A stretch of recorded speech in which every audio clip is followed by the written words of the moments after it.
Alright everybody, this is JBA once again. Like I told you before, I'm composing music for a movie. And I just want to let y'all know that I have an interview with the director of the movie Good Guys Finish Last, Wade Sheridan. And right now I'll bring it to you. Let's go. What's up? Hello world. This is Wade Patrick Sheridan, director, screenwriter, Good Guys Finish Last. Producer, editor. Who's the music composer? John is, but you know. Alright, so I'm asking a couple of questions about the film. What do you got? First of all, what inspired you to write this film?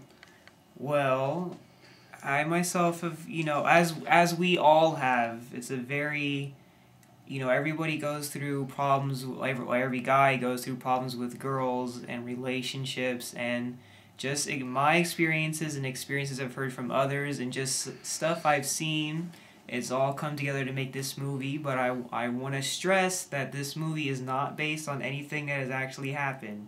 It is not based on any real people or any real events at all. It's purely fictional. How would you compare this to other films, other love stories? I wouldn't really compare it to too many others because I think what we're going to do is going to be extremely different. I don't really think there's ever been too much of like a movie about love that's also dramatic and funny, but about people more around our age group. Kids just out of high school going to college and whatnot. I think it's a different type of take on it. Okay, so when I ask you, elaborate on the film. Who's going to be in it? What's going to take place? Well, as you know, since this is my first movie, I don't know any real actual actors. It's not like I'm going to be paying people. So the people I'm using are people I'm very close with and people I trust a lot.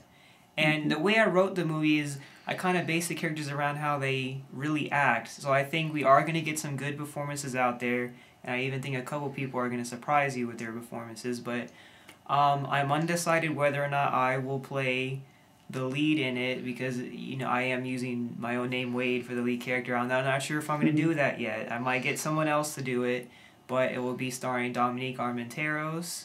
I'll have Rico Thomas in there, Christian Martinez, Anthony Piloto, Kingsley Young, and a few others. So you mean to tell me that you're going to be like a Mel Gibson? You're going to act and direct, huh? Something like that, if I choose to. And you're going to edit too. Yeah, I'm gonna help edit with Ariel Henriquez. I'm not a really good editor. He's gonna help me out. I'm gonna be a part of every aspect of this movie. Okay, something else. What do you expect from this movie? What big things do you expect? Well, hopefully, I hope when we come out with the movie, I'm going to basically release it and give it to anybody who wants it. I'm not going to charge you for it. Anyone who wants it, I'm going to hand it out to you, and hopefully we get a good enough success with that. And just, I'm going to, on every DVD, I'm going to leave people my Facebook and MySpace, just so you can contact me, tell me how you like the movie, and beyond that point, I'm going to enter it into as many film festivals as possible and see where we can go with it. Alright, last thing, I had to bring some comedy in this. It has nothing to do with the movie. But, what did you think about the Kanye West and Taylor Swift event? I think that Kanye was being a little bit of an asshole. Okay, we're gonna stop. We're gonna stop this. We're gonna stop this. We're gonna stop this. I'm a huge Kanye fan. I think what he did was wrong, but he was telling the truth. I'm just gonna say that. What he did was wrong, but he was telling the truth. That Taylor Swift video was whack to me. I'm not a huge fan of the Beyonce video either, but I think when you compare the two, that Beyonce's video is way up here and Taylor Swift's is way down here. If it would have been Miley Cyrus, would anybody cared? No one would have cared.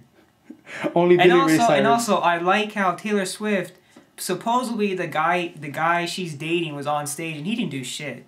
He was just standing there. That kid from Twilight, he was just the sparkly werewolf? Yeah. The werewolves who hate t-shirts? Yeah, him. He was just there chilling. He didn't do nothing to Kanye. I guess he was scared, huh? I guess so. I don't know why. He had to call He's so built and pumped. He could have called up Team Jacob. Team Jacob or something. But no, what he did, I love Kanye. He's always outrageous and says things and does things he shouldn't do.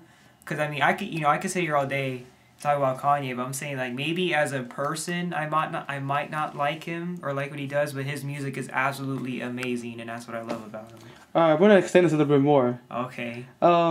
Just want to get your thoughts about 50 Cent, and what do you think he has been doing in the rap game? Do you think he slipped off? Do you think he's too much of a shit talker? Okay. You think I'm going to say that Before I Self-Destruct is a flop by his standards.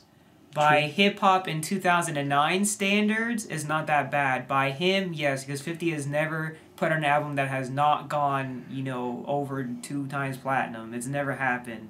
So it's kind of a shock. At the same time, though, when I was looking at the hip-hop sales for everybody in 2009, the only 2 rappers who went platinum were Eminem and Jay-Z, and that's it. So to be honest with you, the whole game is doing terrible sales-wise, and 50 Cent is just a product of that. But it is very low for him, and it's very disappointing for him. And I guess he knows he's not as big as he used to be. He's still he's still recognizable, but he's not he's not as big as he was before, definitely. But he's still one of the best out there. He's still up there on the food chain of hip hop. Yeah. Trust me. And if it's not rapping, it's business. It's not rapping, it's business, and I'm pretty sure we'll still be hearing about him in the future. And still, if you go on any hip hop site, anything the man says, they still post up. Yeah. I think eventually he's just gonna get on that well, people are gonna take a shit on me for saying this, but listen to what I'm gonna say. Because I'm not, okay, you know how Nas, right? Mm-hmm. You know how Nas doesn't really put out too much music or albums? We always hear about him and people still like him. He's relevant. Yeah, he's still relevant even though he's not putting out stuff. I think 50's going to become that. I'm not saying 50's on a lyrical level as Nas or he's better than Nas or anything. I'm saying 50 will be on that point where he's just always there. He's always there. Okay, one more question. Mm-hmm. Before I wrap this thing up because it's getting too long. Okay. Given the fact this is your first movie, first, let's say, filming, major filming in your world, any other films, any short films you're going to do after this? Anything else you're writing now? After this movie, I want to start production on another movie. I have ideas, and I have talking to a few other people, and I'm talking to a few other people not even involved with this movie to see if they'd be interested. I'm not going to release any details on that. I am just going to give you a little peek at what the title might be, and the title might be I Can Fly.